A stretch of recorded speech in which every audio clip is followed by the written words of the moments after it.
सरकार जानमाल की चिंता करने के लिए जो सरकारी अधिकारी वो किस हद तक बदतमीजी करने के अधिकारी हैं। मान लीजिए गाली दे रहे हैं, तो क्या इस बात से कोई फर्क पड़ता है कि आपकी जाति क्या है और जिसको आप गाली दे रहे हैं उसकी जाति क्या है? अगर वो जातियां बदल दी जाएं तो क्या गाली की प्रकृति और गाली का प्रभाव बदल जाएगा? शराब शराब है, लेकिन एक उसे पीता है तो दारूडिया हो जाता है, दूसरा पीता है तो वो ड्रिंक करने वाला सम्मानजनक व्यक्ति रहता है। अब ये जो बुरी तरह लताड़ा है, ये क्या चीज़ है? कि हमारे यहाँ सारी दिक्कत यह है कि हमने समाज में कई मानदंड बना रखे हैं। किसी एक के लिए एक मानदंड, किसी दूसरे के लिए दूसरा मानदंड, क्योंकि मामला बहुत बड़े लोगों का था। और हम जानते हैं कि जो कुछ भी होता है सब छोटे लोगों के लिए होता है, बड़े लोगों के लिए नहीं होता है। आप छोटे आदमी पर सारी चीज़ें लागू करते हैं, सारी पाबंदियाँ लागू करते हैं, सारे दंड देते हैं, लेकिन बड़े लोगों को आप बिल्कुल अनदेखा कर जाते हैं, उनके हर काम को अनदेखा कर जाती हैं। ज़रूरत ये है कि बड़े लोग पहले नियम, कानून, व्यवस्थाओं का पालन करें और हमारे सामने आदर्श रखें, हम अपने आप उनका अनुकरण कर लेंगे।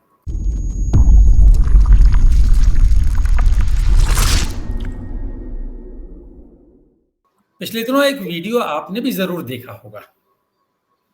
वीडियो एक शादी का था, छोटा-सा वीडियो, पश्चिमी त्रिपुरा की एक शादी। और जैसा हमारे यहाँ शादियों में होता है, बड़ा हँसी-खुशी का माहौल।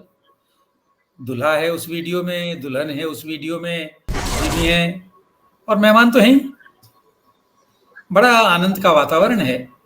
तभी डीएम साहब वहाँ प्रवेश करते हैं अपने दलबल के साथ और मुहावरे की भाषा में कहें तो रंग में भंग पड़ जाता है। रंग में भंग इसलिए कि डीएम साहब बहुत फिल्मी अंदाज में वहाँ धांधू मचाना शुरू कर देते हैं।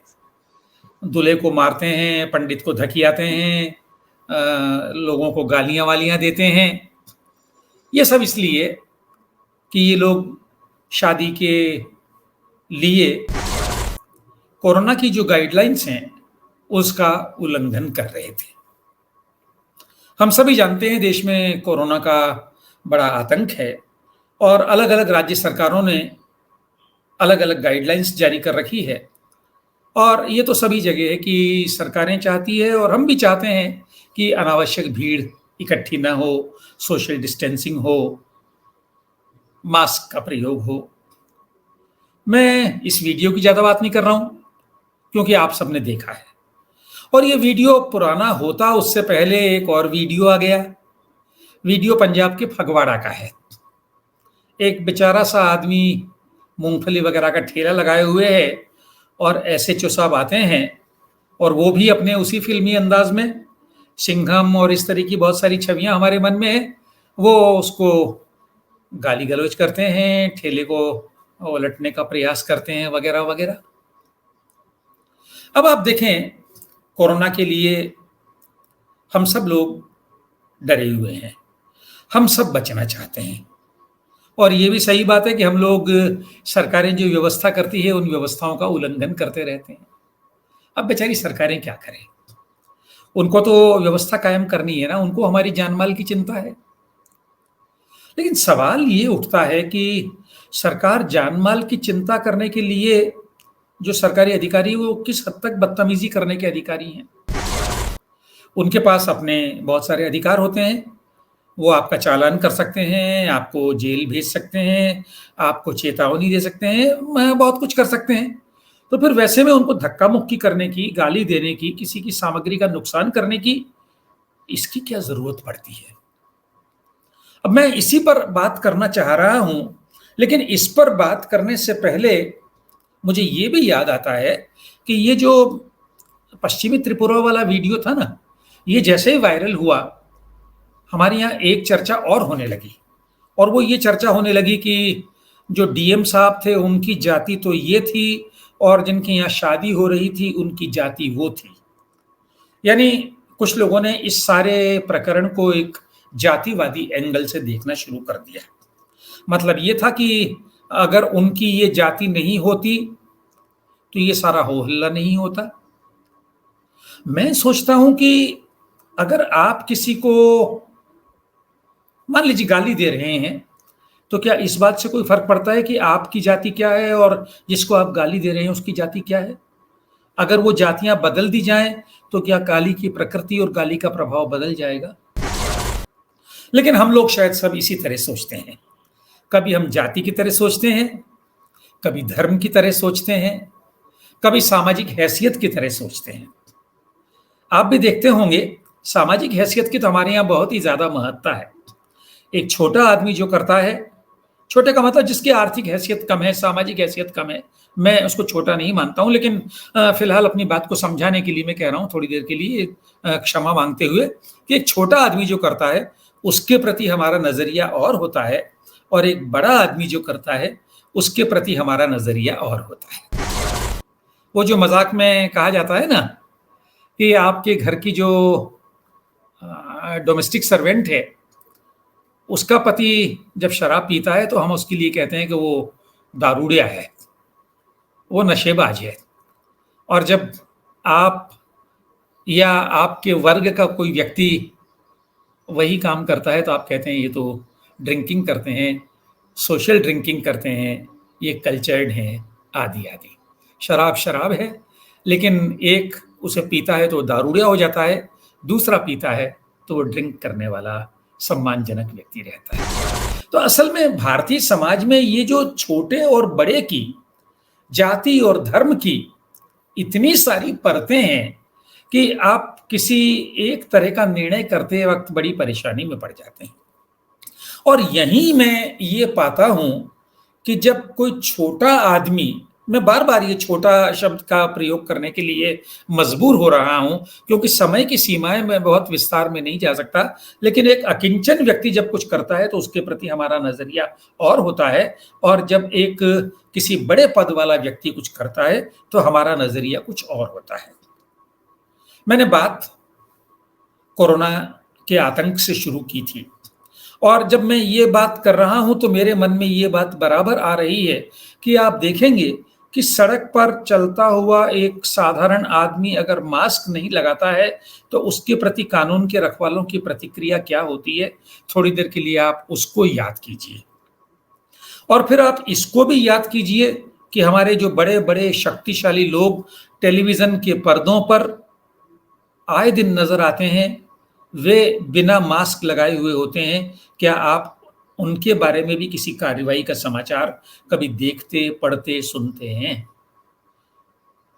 उनके बिना मास्क के होने से न तो कोरोना फैलता है और न कोरोना उन पर आक्रमण करता है।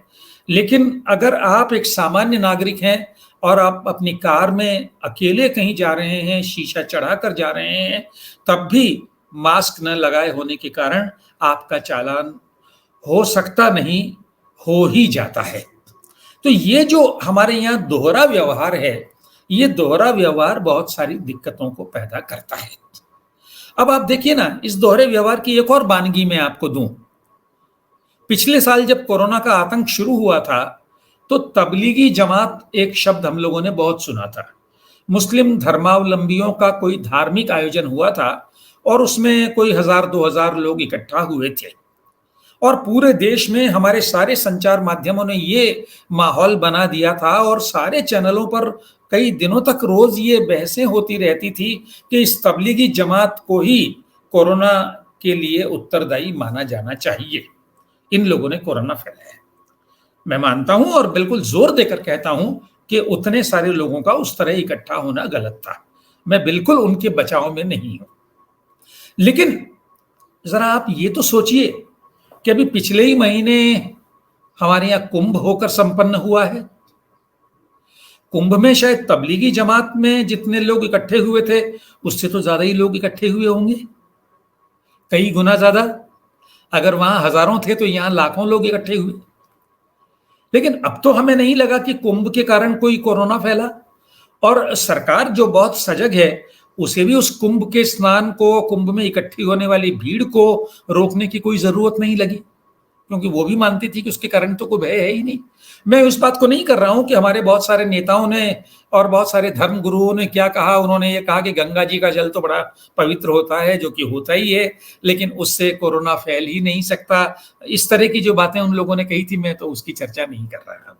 उनकी क्या चर्चा करना। लेकिन आप देखेंगे कि यहां भी अल्पसंख्यक और बहुसंख्यक के प्रति हमारा व्यवहार कितना बदल जाता है।